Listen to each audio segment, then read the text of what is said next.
Coming up, seeing AI gets a new interface and Apple creates an app for party people. Not like us. You're listening to Double Time, your daily accessible technology show. Now, here's your hosts, Stephen Scott and Shaun Preece. Oh, Shaun Preece, how are you today? Hello. Man. What are you talking about? There ain't no party like a double tap party, as everyone knows. That's We're true. Party people. That's true, but generally it's online. It's virtual. It means we don't have to leave our homes. Yes, no more than 2 people allowed. Yeah, Yes, exactly. In one meeting. It's exciting times. There's been a lot of news last night, and I've got to say this as well. Let me just give a shout out to Lord Sir Robin Christopherson. Lord Robin Christopherson of Christophersonshire.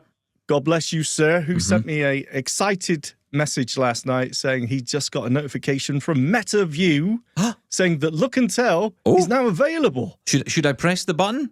No. Oh, I was going to press my breaking news button. No, because I got all excited and no, I didn't have a notification. Then I put a post out saying, anyone else? No. Oh, dear. Apparently, yes, that was another false alarm. There was an Fake update. news from Meta. It is. Hang on a minute. That is breaking news. Breaking news. So if you did get a notification here in the UK that you now have Look and Tell enabled, it's just it's a false update. It's not there yet. Sorry. Yeah. I mean, come on, it must be coming soon. I mean, goodness me. Although at this it's point, funny, do we care? I did hear, because it was a group chat, right? And I did hear it. I was kind of lying in my bed by the end of the day, and I heard the message and thought, I just listened to the chain of it, where it went from extreme excitement to misery. Sounds like a phone call with me. And but I noticed in that group chat last night, I heard you kind of opining, shall we say, that you weren't really bothered about Look and Tell coming. You don't really care either way, do you? Well, that's no surprise. That's no breaking news, Stephen Scott. I've said on here, I'll be honest with you, at this point, I'm not too interested in the Look and Tell feature. Why? And I've said this online as well, on Facebook in various groups. People have been saying, hey, I've just bought these glasses and I've discovered Look and Tell is not available in my region. What a waste of money. I'm sorry, I wouldn't buy these glasses for that reason anyway. I just don't think it works for most of our reasons. The OCR isn't great. It doesn't read entire post, documents. It doesn't do that. These are amazing for Be My Eyes, for Ira, for video WhatsApp calls, for getting assistance from a human being. These are the most convenient and best way to do that. I would not buy these, even if Look and Tell was available. I'm not overly excited by that. I'm more excited. It's because it's a feature which, in essence, there's no real reason why it shouldn't be available to us. And it seems to be being held back in the UK at least, and I'm sure other countries as well. If you have got access to it, you may be using it every day. You may be feeling it's great. You may be hearing from other people, especially in those Facebook groups, right? Hearing from people saying, this is amazing, this is great. And you just don't have access to it. That is quite irritating, especially when you've paid the same money as everyone else. I don't understand why you wouldn't get those features. That doesn't make sense. Well, yeah, I've also seen a lot of people shouting and furious at Meta. And let's be clear here, this is a group of countries in the EU, 11 countries, that have said, because you want to use our data to train your AI model, we're not having that. Yeah. Now, I don't know if that's just because it's who it is, Meta, and the scale of it, but there's absolutely no reason those companies or countries couldn't say the same thing about Be My Eyes, about any of the AI services that we use for vision. Oh, well done, Shaun. You've opened up that hornet's nest. Well done. That's just great. Saying, now Be My Eyes is going to be cancelled. That's brilliant. That's all we need. This actually isn't on Meta. It's, okay, sorry. Carry on. Let's scrub Shaun that bit. Preece at Double Tap. Send your hate that way. Dear. Yeah, no, look, I mean, I agree to some extent. Look, I bought the glasses so I could take pictures. That's honestly why I liked that idea. I thought it'd be quite cool to send them via WhatsApp, make WhatsApp video calls. To me, it was an upgrade from the Bose frames that I had, and then the subsequent, the Oho Sunshine and the Rumen and all the other ones. And just the audio was good. The microphones were good for calls. Glasses. Great for all that stuff, That's what I bought them for. The AI was kind of an additional, I guess, but I'm more interested in Be My Eyes getting onto this, especially with Be My AI. That would be very interesting. Yes, and of course we spoke to Martine about PickyBot, the possible WhatsApp workaround. So that could be good. Noah from Biped has rolled out, so that's there. I think it'd be so much easier, though, if they could get direct access to the camera, and that's something they just cannot get access to. Meta are doing essentially an Apple in this regard. It's funny, we had that Mark Zuckerberg interview on the Joe Rogan podcast, and he was talking about how, Apple shut everything down. And, he was talking about, connection between, say, AirPods and an iPhone is seamless. Why can't other headphone manufacturers get access to that kind of technology to be able to do that? And yet here we have a situation where it's the exact same thing from Meta, where Meta are not giving access to developers to get a hold of the camera, get use of the camera, where, Be My Eyes, obviously they've got a partnership going, but when it comes to, Ira or Seeing AI or Pickybo or any of those apps, they don't have that access, and it just seems odd. And to be fair, Apple are the same with the Vision Pro, not giving access to the camera, which is kind of infuriating for us. I can see the bigger argument, though. There is a bigger privacy argument around that. Well, ultimately, who's getting control of your camera, who can see what when. But there's we're lots of talking about questions. Meta here. Meta, I mean, they haven't got the best track record when it comes to handling our data sensitively. Yeah, but you can't. That's not a good argument. You can't say, oh well, so Meta, have got a bad track record. So this other guy who's absolute evil, who's built this app over here, who wants to get access to that camera. Well, he's just the same as Meta. That's not the same thing. It's a false equivalence argument. Meta couldn't say, well, we're keeping it closed down because of privacy concerns of what other services such as Ira would do with your data, because, well, we're giving all our data away straight away to Meta anyway. I'm just saying. I think privacy and data, it's a big question. A lot of people still talk about it, but it's becoming less and less of a concern for younger people. They just don't seem to bother about it anymore. I don't care. Yes, I'm more interested to see how the live video feed AI comes along from Meta. Again, we don't have access to that, obviously. But if that does sort of turn into something truly useful, then obviously I would like access to that. Look, I know we've said all this before, but it's important just to remind people, though, that what you're talking about here with this Meta AI, especially with the live video mode, again, it's the same issue we had with the Look and Tell feature, is that it's not tuned to us. It's not tuned to our needs. In the same way that, we want more description, more detail, specifics about things. If something moves, tell us. It's not able to do that yet. Even on that, even on these mainstream platforms, Gemini, OpenAI, the Meta AI, they're not opening that up yet to be able to say, I've placed my, tell me when I've moved my mug, for example, or tell me if my mug's fallen off the table. Or tell me when I'm about to walk into a car. Yeah. It's not going to do that yet. That's the problem. None of them can do that yet. Hopefully soon. I will say, we just saw the Zuck announce that they have sold 1 million Ray-Bans in 2024. So they're marking that as a success. But I thought, to be honest, 1 million, I thought it would be more than that. But they seem happy enough, so they seem pretty secure. Yeah. Look, I think it's great. I don't want to hang everything we hope on the Meta Ray-Bans. I want to see other companies coming up with their versions. We're going to be talking to someone actually later this week. Hopefully have that interview on either late this week or early next week. We're going to be talking about this, what Apple's plans are, what Google's plans are. Samsung are going to be bringing out something, it would appear, in the future related to glasses. So, where is it all going? What's going to happen? It's going to be an interesting time for wearables, and certainly the interest in Meta Ray-Bans has fueled this excitement. It's almost like these tech companies have finally found something people want to buy. They're not upgrading smartphones as much as they used to. People just aren't. The smartphones they have are perfectly good. People are nervous about, the economy and the state of the world at the minute. So people are concerned about going out and spending huge amounts of money on tech. So, for that reason, they're holding on to their stuff. So what is encouraging people to buy? What is going to grow an economy? What is going to grow a business? Well, it is a new market, and they've seen something develop. These big companies have seen the growth in Meta Ray-Bans and thought, we need to get in on this action. We got to get in fast, and we got to build AI into it. And that, I think, will be the good for us. Will all be to the good for us, because one of those will have, hopefully, the option to connect more into our devices. And that could be where things get exciting. But we live in hope, Shaun Preece. I live in hope, God damn it. I'm saying it. News.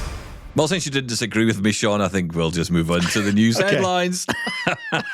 Listen, I mentioned Seeing AI just there, but it's got a new interface. Yes, they've just announced this new update, which I didn't get automatically. My phone isn't set to auto-update. So I had to go in, do the manual update through the App Store. I just search now for the app I want to update and then just do it that way. Do you? What's the matter with you? You go straight to the top of the App Store where it says today's date, then you swipe to the right where it says my account, and then you just jump to the next heading, which is available updates. Oh, okay, fine. I'll do all that then. But just type in the name of the app, and if there's an update, it'll say update, and then it's fine. Anyway, basically what they've done is they've split the app into 3 tabs now. So you've got a read tab, which provides tools for reading, combining the functionality of the previous short text, document, and handwriting channels. There's a describe tab as well, which basically provides all the descriptions of your surroundings or photos already on your phone. They're building that in, of course.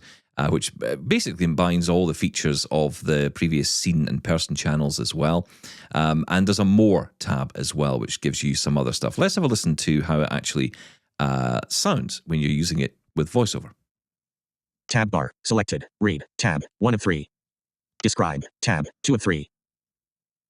More, tab, 3 of 3. Channel, product, adjustable, person, currency. Find my things, preview, color, gray, light. I always like that one. So there you go. So basically what they've done is they've split it into these 3 tabs. It makes a lot more sense this way, doesn't it? Because there's so many channels that used to be in there. Yes, I did not like the channel selection, swiping up and down to jump between. I just found it a little bit clunky. So this does simplify it. So all the things they didn't have a category of read or describe, they've put under the more tab. And then once you double tap on the more tab, select that, you do get that channel selection slider again, which you just heard what was in there. But yeah, this is actually really good because I always thought, the short text and document, why not combine those, So you can hit the read tab and then just hold your phone over whatever text, which works incredibly well. By the way, it's so impressive. It's the go-to one that I use. And it can read out whatever it can see in real time. But then if you want more accurate OCR, you can just hit the take a picture and it will do a document scan on whatever's in front of it. Also, the handwriting channel, that's in there as well. So everything is in one screen. It makes total sense.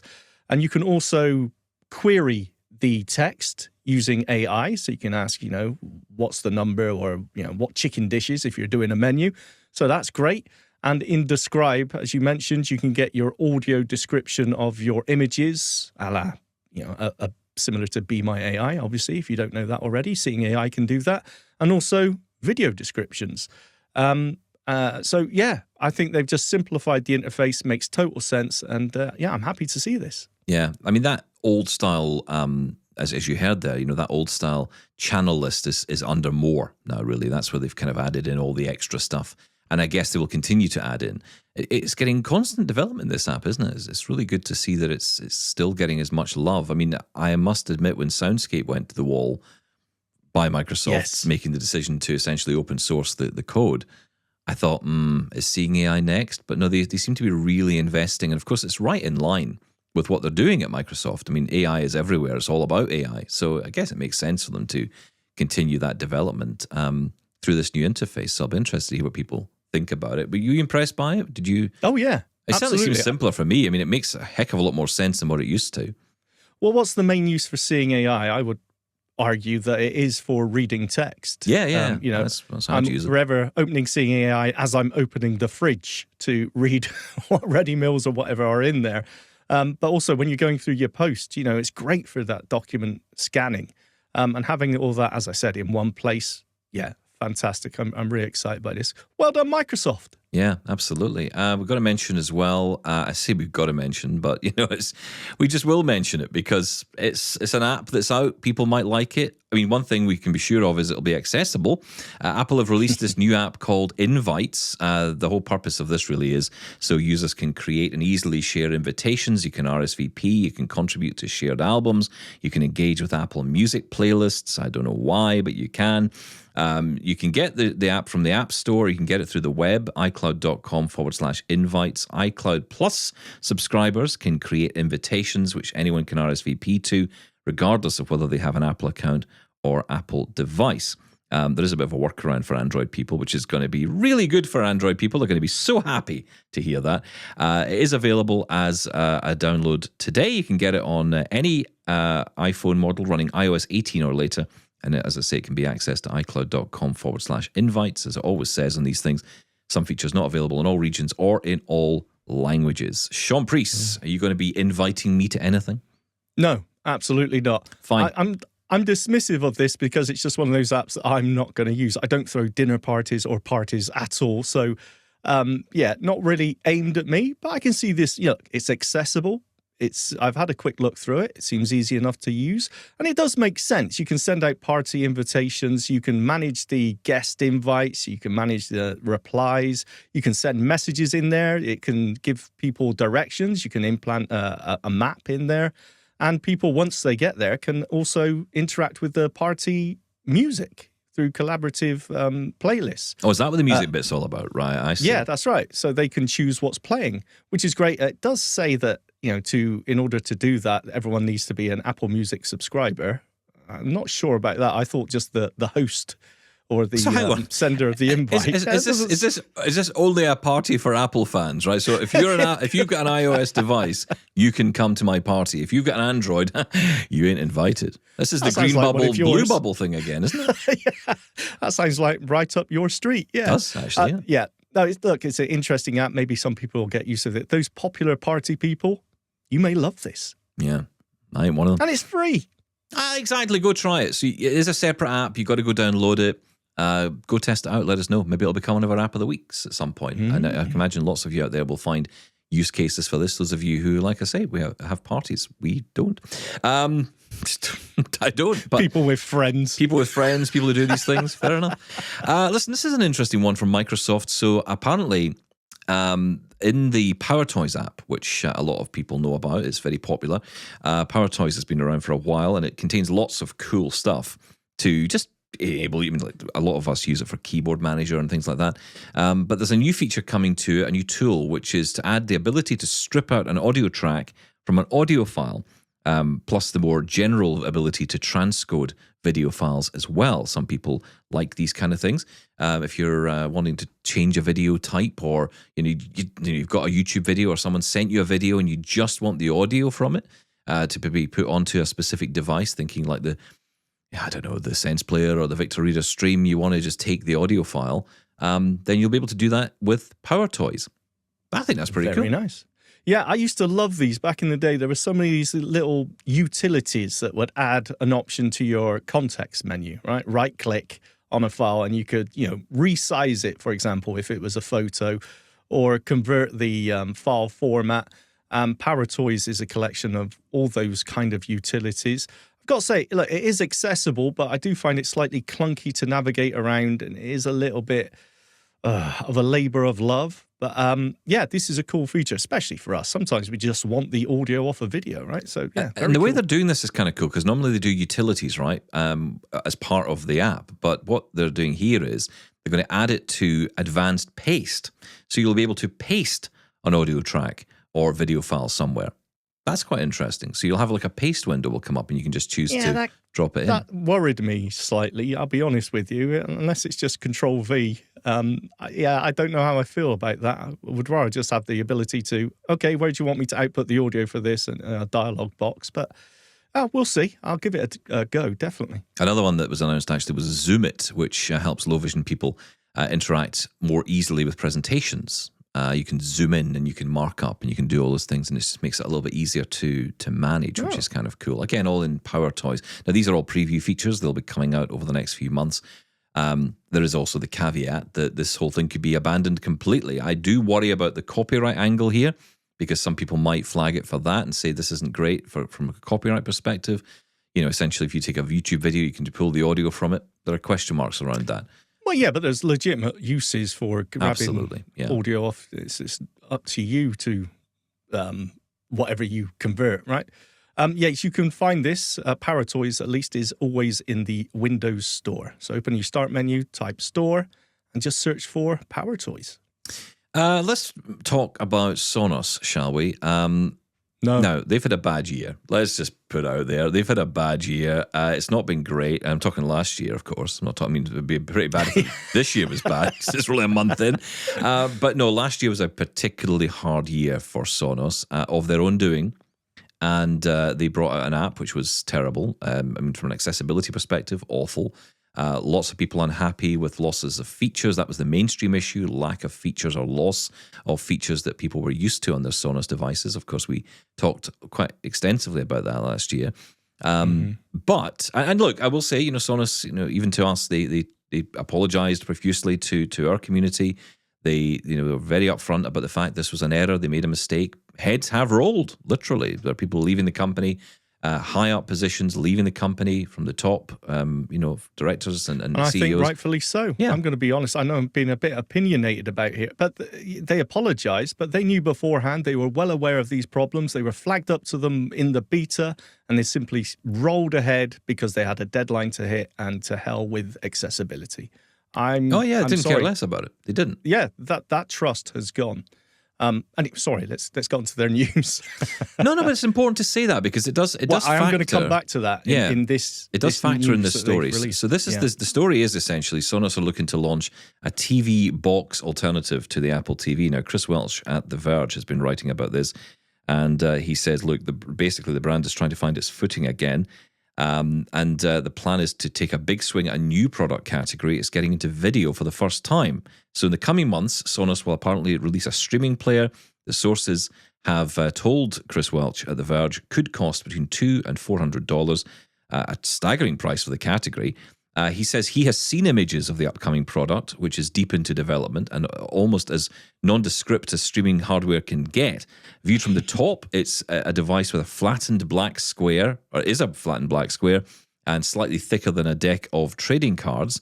But the Android-based streamer, codenamed Pinewood, is designed to be more than just another competitor to the Apple TV, the Nvidia Shield, or the Roku Ultra. He said it is streaming, of course, a huge focus for the product, but sources familiar with Pinewood tell him that it has a beautiful interface. Shaun Preece, if you wouldn't mind, a beautiful interface. There you go. Immediately worries me for accessibility. Okay, cosmetically beautiful. Good. Well, here's the good news. It's been developed in partnership with a digital ads firm, so what could possibly go wrong? They plan to combine content from numerous platforms, including Netflix, Max, and Disney Plus, under a single unified software experience. So the idea here is that you would have universal search across streaming accounts. There have been other ways and other efforts to try and solve this. It is a problem right now, right? You hear about a show, someone says, have you seen this program? And you go, oh, cool. And if it's an American friend, they'll tell you it's on Hulu. And you think, yeah, but I'm in the UK, so it's not on Hulu because we don't have Hulu. So what is that? What is it on? And it's usually on a different provider. Trying to find things is an absolute nightmare. Could Sonos solve this? Also, they're going to be building in Sonos voice control. There'll be a physical remote control with shortcuts for popular streaming apps. This is not unusual. A lot of TVs have that nowadays. And it's, I will admit though, and Chris refers to this in the article, that, one thing that irritates him and me too is when they ask you or want you to use your phone or voice to navigate around the software. That's not great. I don't think that's great for accessibility. I mean, I've done it on the Apple TV. It's okay. It's not my favorite but it's way an of doing option. It's not this is the only way you can do it. I didn't really understand that line. All of them's got a remote control, haven't they? Mostly. Roku, Apple TV. I don't think Roku. Does Roku have one? Yeah, Apple TV does. It's not like you've got to control them all with your voice or an app on your phone. I don't believe that's true. They're also saying that it will have an HDMI switch and several HDMI ports with pass-through functionality, so you can plug in like your console or your 4K Blu-ray player into it as well. Apparently, some of the issues that engineers have been frustrated at Sonos by is unpredictable issues between soundbars and certain televisions. And of course, that can include things like audio sync delays, brief signal dropouts, and other bugs that can prove challenging to reproduce, let alone fix. They are hoping with this box they can take more control of all of that. It will be able to wirelessly transmit lag-free audio to the company's soundbars and other Sonos products, something we're seeing now across the board, that wireless and lag-free connection between devices. Samsung are very good at this. Sony are very good at this. Can Sonos get up there as well. And they're hoping, of course, it will make true wireless surround sound happen, which would be pretty interesting. So, I mean, it's an interesting idea. I just, let's go back to the point you made earlier about Sonos and their year that they had. Is it too late from Sonos? What do they need to do here, really, to claw back the trust?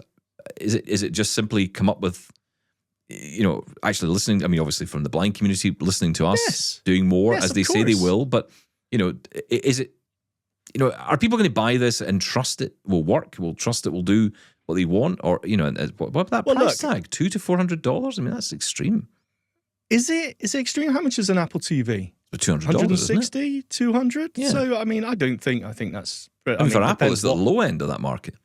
Yeah, well, it depends what end of $200 to $400 they land on. Yeah. But I look, unified search could be a fantastic idea. I mean, you can say to, let's say, the Apple TV, I want to watch whatever movie, and you'll get a list, and it will say it's available here, here, here, and here. It's just not great to navigate. I mean, but it is doable. But if they can refine that, that would be fantastic. The making it actually a HDMI switching hub is actually a really cool idea. I like that as well. Sort of decluttering the I/O chain makes total sense to me. This could be really good. The thing is, Sonos have ruined the trust that we had in them. Now, this is the test. If this comes out and we have accessibility issues again, then all the talk they did, the lessons they learned from the last, the Sonos app was just that, just talk. Because if we've got to wait, if we got to whatever, if we're totally forgotten about this, then that's it for me. Sonos haven't learned any lessons. This is the test for me. Yeah. I don't know about the hardware. It sounds, like any other streaming hardware. Could be great. Who knows? If you're into the Sonos ecosystem with your speakers, it's going to be fantastic. It's all about, are they going to forget about accessibility? Or is this going to be thought about from the beginning? I really hope so. Yeah, well, we shall be convinced when it's time to be convinced, right? Yes. I don't know. I'm with you. I want to believe it will be good. I think there was a time, and this is the sad reality of this, right? Look how reputation can change very quickly. There was a time when Sonos would come out with this. I think a lot of people would be saying, oh, well, that's good news. This could be good for us. But for me, I am sticking with my Apple TV. I think the Apple TV is great. I mean, look, it has its flaws. It is not perfect. I think there's a lot of issues with third-party apps still. In fact, that's growing. I don't know how you get around this. We just have to keep beating the drum every time and hope that companies listen. But I mean, it took us the best part of a year just to get a company here in the UK to listen to us, to get an app fixed on that platform. And I understand. I do understand, and I appreciate that there are many devices, there are many apps, many services out there that they have to constantly update on, and there's a small team working their backsides off to do it. I appreciate that. I don't think we should jump in and say, this is terrible, you should all be fired. Because first off, that doesn't help anybody. I'm sorry, just work with people. There is a difference when we're talking about third-party apps running on, such as ITVX, Netflix, Disney Plus, running on a platform. Yes, they want to, they need to code for every single smart TV and every other platform out there. I totally understand that. But when we're talking about the Sonos app, we're talking about people who've invested thousands and thousands of dollars in hardware. And to simply, this app needs to come out because we need to, support the new headphones or whatever it was.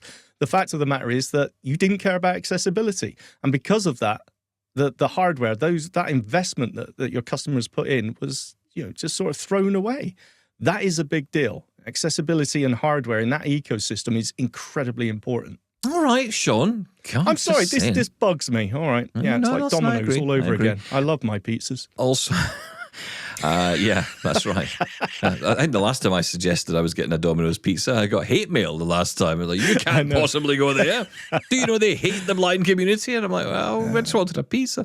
Nope. But Pinewood will also apparently include gigabit Ethernet and Wi-Fi 7 for the most robust connectivity possible. Yeah, very nice. They do great hardware, right? And the Wi-Fi connectivity between the speakers is fantastic and lag-free. So this could be very, very good. Based on Android, so TalkBack should be there by default. So I'm hoping that's all cool. Well, at least it gives them the platform, right? It gives the platform to build label from. your buttons, label the content, think about the navigation. Just think about it, please. Part of the issue, I think, with all of these interfaces, I've noticed, is visually there's a smooth movement of the items on the screen, and I've realized that this is part of the problem where we think when we press a button, something's not happening. It's because on screen there's something physically moving. So the whole carousel, for example, is moving up. And so it's kind of moving up slowly on the screen to show more items, whatever else. And as a result of that, when you press that button, you think, oh, nothing's happening here. But it is. It's just it's taken a long time. So what we need to do is ultimately, and I think this is the simplest answer, we need to be able to turn these features off. You know, turn off motion and movement. That would actually speed up a lot of these apps for us. It's cosmetics over usability. I'm sorry. But that's fine. No, that's fine. Have your cosmetics. No, it's not. But no, have it. If you want cosmetics, you want it to look nice, fine. But we need to have the option to turn that stuff off. If you did that, I think you'd get somewhere. You would certainly, I mean, I'm not saying it's going to solve all the problems, but there are apps out there where I've noticed incredible lag between pressing a button, anything happening. Get me started. And it's Amazon partly driven Prime by these. Video. Yeah, but it's partly driven by these things that are moving around on screen. I think on the Netflix, on the website, when you go to a video now, it will just start, it essentially expands a box, and then that box expands, and suddenly you're kind of looking at something very pretty on screen, but the screen reader doesn't know where to go. So these are the kind of challenges we've got to deal with. We have to we need people in the room who actually, you know the best people we need in the room? We need people? Low vision people who use screen readers. Because they need to be able to see what's going on to understand why something might be happening. Sometimes if you have someone totally blind in the room trying to explain what's happening to someone sighted, they don't understand because they're not connecting the two together. Yeah, that's actually a big component of this that perhaps needs to be considered in the testing process. Yeah, that's why you need to have loads of people in the room with different. It's not just blind people. It's not just low vision people. You need everyone with the different experiences because that is what will give you the sense of where things are going wrong. But ultimately, customization of your app could solve a lot of this. If you had the option to say, turn off the motion, turn off the movement, I think like that's when things would change. Yeah, like some kind of accessibility tools, yes. Yeah, but in the app itself, right? I know that Apple has reduced motion built in and stuff like that. I know Android has the same, but that's not it's not working in these apps. And I don't know if that's something that needs to be carried across to those apps. Yeah, they could conform to the OS level accessibility settings. That would be nice. Yeah.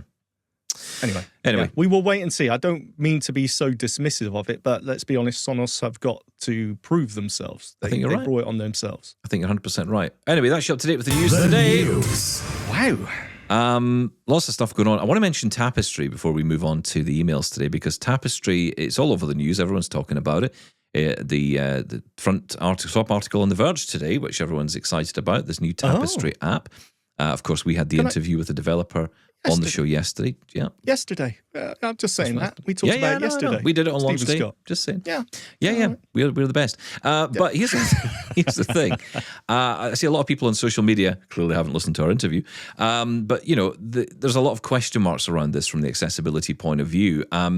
And it is important to say that there is going to be an update coming to the app very soon. As usual, you've got the people who say, "Oh, should have been there since the first." Yeah, do you know what, guys? Calm down, all right? This app is not going to be. That's what I said. It's not the end of your world if you have to wait a week for an app to get updated, is it? Really? Is that the end of the world? I've just said about Sonos, you got to come out of the gate with accessibility, and then you say, "Well, now just wait a week." It's a brand new app. They're developing as we go. They're small. They're not the size of Sonos. It's a small team. Look, cut people some slack, for goodness' sake. One rule for one, and here's the thing: for another. It's not that they aren't doing it. They've done the work. They're building it in. They're testing and making sure it works before they release it to you, so that you don't say, "Oh, you released it too early. Oh, they should have tested it more." You can't win when you're a developer in this world. You can't win. You're either not quick enough or you're too quick. It's ridiculous. Check out our interview yesterday. And we do cover the accessibility. Yes, there are updates coming. It is accessible. If you do get it now, it is accessible apparently, but there are some enhancements when it comes to voiceover users in the next update, which we are testing right now. And it's there's still a few problems there, I will say, but nothing that stops you using it. And I'm actually really enjoying it. I used it just this morning to go through all the news and the RSS feeds. I've added my podcasts on there. I've added YouTube on there for all my channels. Yeah, it's really nice. Okay, so let's just maybe touch on the YouTube one, because I saw some people asking online. So how do you add a YouTube channel, I'm guessing, to the feed? What is the process there? Okay, now, yes, it is slightly, okay, how do I do this? And I must admit, I haven't read the help at all, so this may all be covered, but this is how I did it.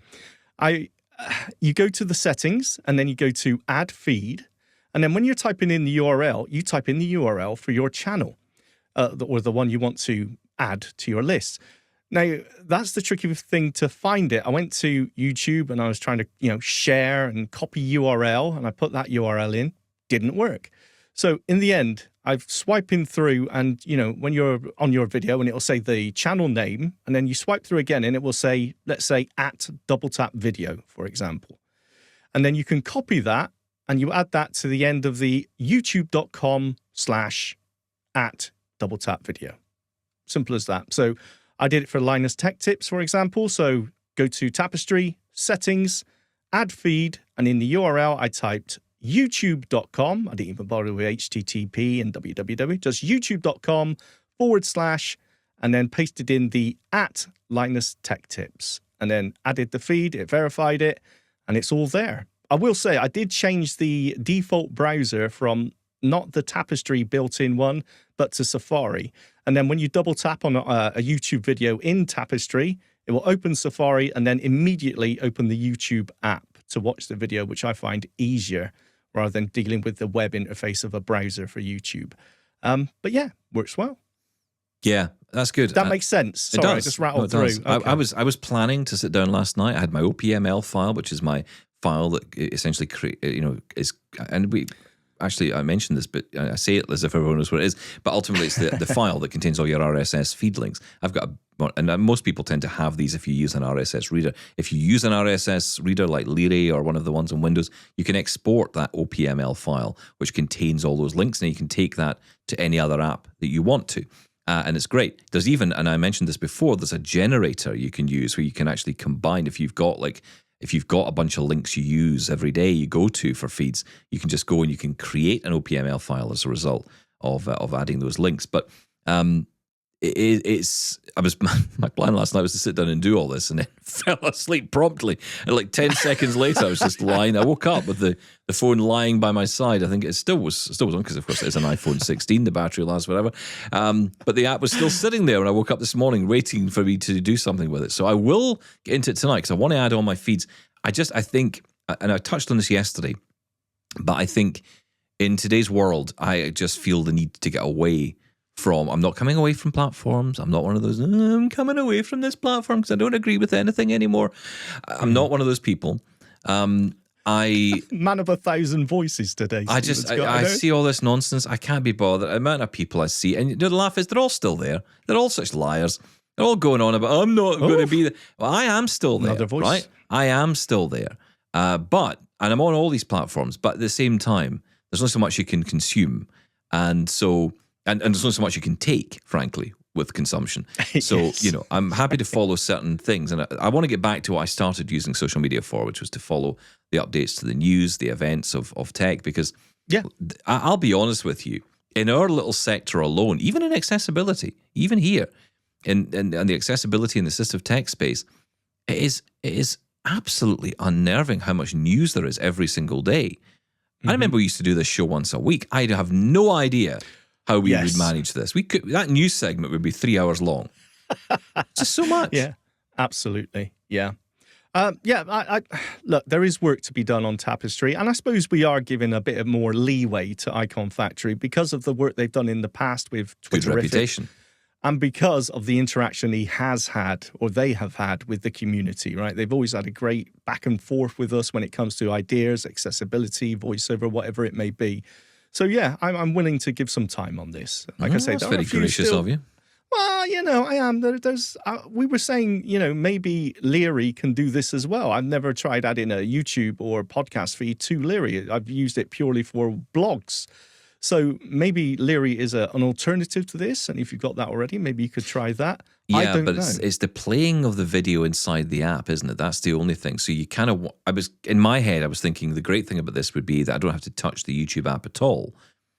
Yes, but that doesn't seem to be the case, at least with YouTube. Now, look, I've scratched the surface on this, so maybe I'm missing something, but it does basically take you to the YouTube app the way I'm doing it.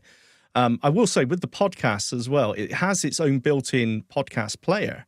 So if you have an article that is a podcast, if you swipe down in Tapestry, there is a audio attachment option. Just double tap and it will start playing in Tapestry. But it doesn't adhere to the magic tap. So if you magic tap, it will start playing whatever your iPhone was playing and play over the top of it. There is a mini player inside of Tapestry with play and all the usual controls you need to go to at the bottom of the screen. But again, I'm sure this will be fixed and addressed. Yeah. It's fine. I'm sitting here listening to you with all this interesting stuff and all these interesting facts and stuff. Yeah, I've got to say, tuning out. Well, no. I was just thinking about yesterday how I nearly destroyed my MX Keys keyboard. So I bought myself this new coffee mug, right? Which is one of these ones that seals at the top, so you just turn it and it's sealed, and it's great. It's from a company called Chili's, as in chili, as in ooh, it's chilly outside, not as in the country or food. I want my baby back ribs. No idea what that means. Okay, carry on. But yeah, Sorry. so it's basically one of those ones. It's like a travel mug, right? So the idea is I can get my coffee, I can bring it upstairs with me, and it'll stay nice and warm, nice and toasty for many, many hours. So yesterday, chili back ribs. As I'm hungry. Stop that. Sorry. Yesterday, as I have become prone to do now, tipped it over on its side, which would have been fine had I closed the lid properly. Oh, coffee everywhere. So thankfully, it didn't touch any of the equipment on the desk. I have no idea how that was possible. I will say my Mantis Q40, I think, almost picked itself up and ran away because that was very nerve-wracking for a minute. Is this the very same mug that you told me about and said just how wonderful how wonderful it is that doesn't leak? Probably it won't leak. Yeah, but I will tell you this: it does leak if you leave it lid open. Oddly enough, that's true.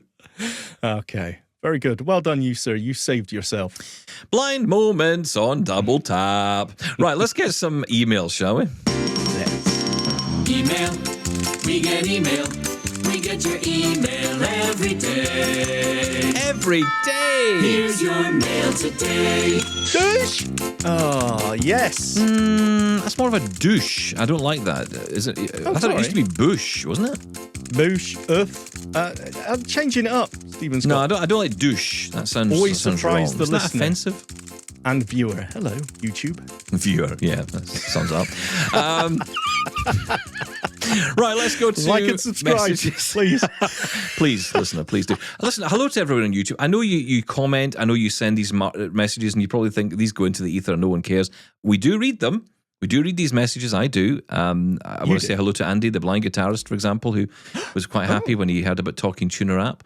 And all the other ones that I can't remember the name of. But you've been commenting, lots of you commenting, saying really nice things. Thank you for watching on YouTube. It means a lot. Remember, if you do hit that subscribe button, it does matter. Lots of you watch the videos, but we need you to hit that subscribe button, because if you hit that, then basically what will happen is Mr. F will, yes, God bless you. God bless you, Mr. F. He'll leave us alone for another year. So that's the idea, right? If you hit that subscribe button, we can stay. Make Mr. F happy. In other words, it's all on like you. And subscribe. Right, let's move on. Gavin up first, who's been moving house. Hi, Stephen and Shaun. Gavin from Edinburgh here. Loving the show as always. And just wanted to get in touch about the conversation you had with Greg Hayes, as well as one you had a couple of months ago with Kayaker, kind of regarding kitchen appliances. So for a bit of context, I've just moved house. I moved from a new build flat when I bought it to a new build house.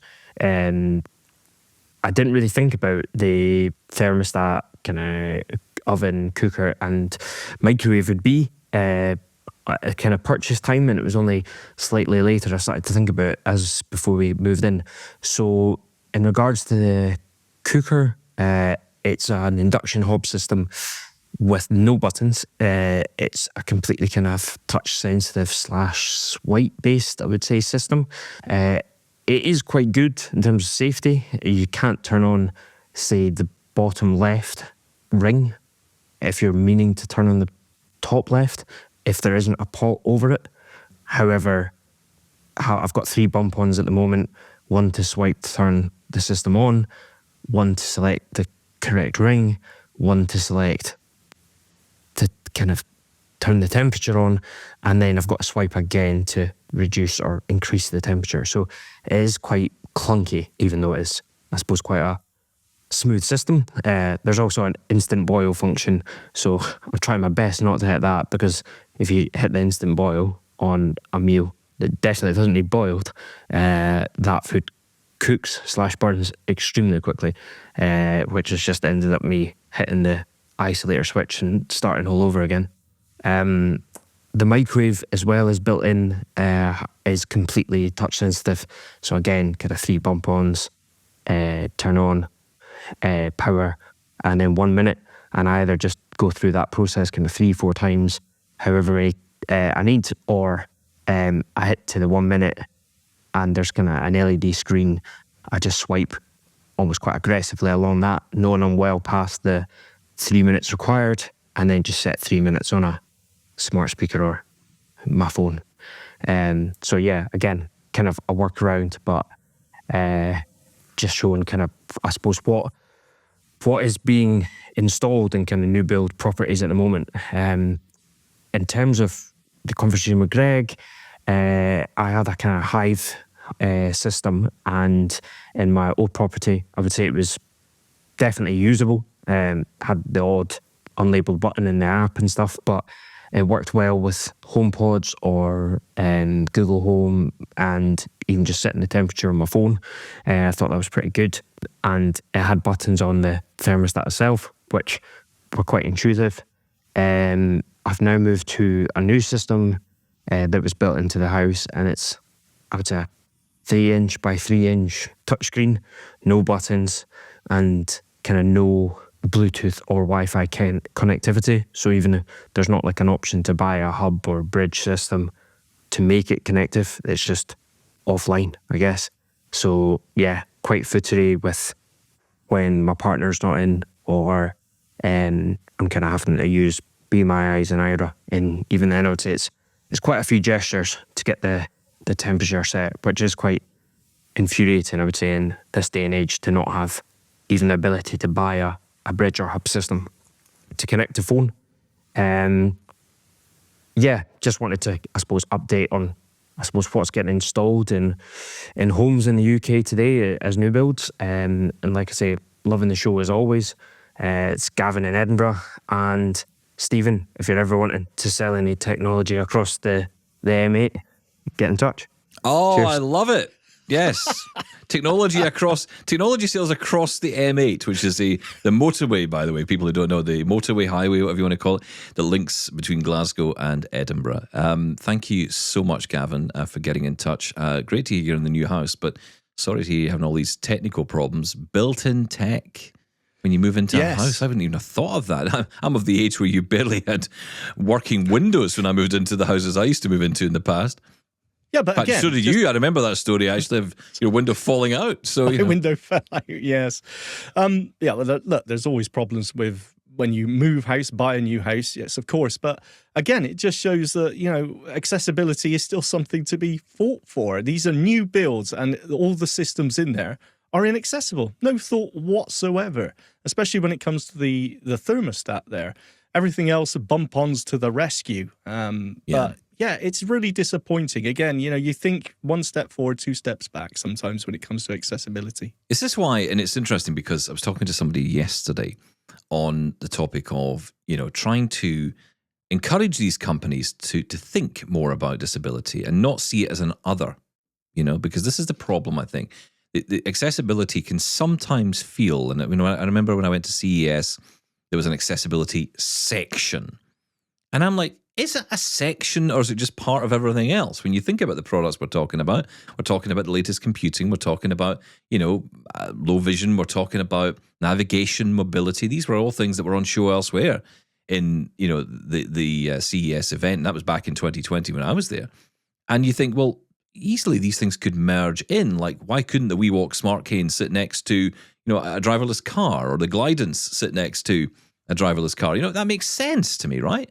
Why would it have to be blocked off? And I think the problem is because we other accessibility. When I say we, I don't know who we are, because people do it. They just tend to just categorize it that way, which I think is fine. I don't want to take the category away, but I think when you I'm not think sure about how I it, think about that. I suppose like a specific mobility device aimed at blind people, should that be in its own category? I think so. well, yeah, it should be in its own category. But if you were showing that product, if you were talking about that product in a public space, I want to see it amongst everything else because that's what draws attention to it, and it draws attention from other people. Now, the reason for that, and this was the point that the lady I spoke to yesterday was telling me about. She said ultimately you want to think about inclusive design. Now, we hear that phrase a lot, inclusive design. But what that means is building accessibility in at the core for everybody. So, Gavin gets his new home, he moves in, and the products in there are accessible because of inclusive design. It's not a case of, you wanted the special microwave or the special thermostat. No, I don't want a special anything. I want the same one as everyone else, but I want it to work for me. And this is the fight. Totally This is the fight of today, really, isn't it? The fight is to essentially apple up your tech. I think, again, I'm going back to the cosmetic over usability argument. I think, I suppose it all looks very nice and sleek and no buttons, no dials, all touch screen. But when it comes down to functionality and usability, I mean, I think there's lots of people where they would just say, "I just don't like the touch screen." See, you're falling into a trap. You're falling into a little trap there, right? And I get where you're going. No, you are, because this is exactly my point. Now, you've just said, it's all very nice and lovely with your touch screens. Shaun, what do we use every single day? What do we never have out of our hands every single day? A touch screen. It's called an iPhone. I use it every day. It's accessible to me, so that it is possible to make touchscreen devices accessible. So do it. That's my point. Then you can have the cosmetic, you can have the look, you can have all the fancy stuff, but put a speaker and a you've system got a on a screen chip reader in your home. built in there. Is that what you're saying? Absolutely. Why not? Well, look, if it's got a touch screen, it's got computing in there of some kind, right? Something's driving it. So why not have a screen reader built into that? It's not impossible to do. Can you imagine the amount of tech that would open up if companies bothered their backside to do it? There should be a screen reading chip made available that they could put in everything. A washing machine with even if it's a built-in speaker in it, that would be enough. Yeah, I agree with you. Whether it would happen or not, I don't know. Well, that's not the attitude, is it? Well, yes, it is. That's my attitude. I want to make something of it. The two of us get out of the car park at the end of this. What's going on? I'll download that invites app and I'll invite you to the fight. Okay, there we go. And neither of us will come, obviously. Thank you, Gavin. It does infuriate me, though, because I think about inclusive design, and I think that ultimately that's the way to do this. If you can get companies to get round to that way of thinking, often it used to be the argument that, it'll cost more money to put that thing in there that makes it possible. But, it actually probably doesn't anymore. No, absolutely. I don't think it does. Maybe the answer is an option, right? Especially in new builds, you can usually pick what sort of finish you want and things like that. Maybe the option is, hey, I want an accessible thermostat. I want an accessible hob. But they need to know about it. The developers, as in builders, need to know about these things actually existing. They wouldn't have a clue, I'm assuming.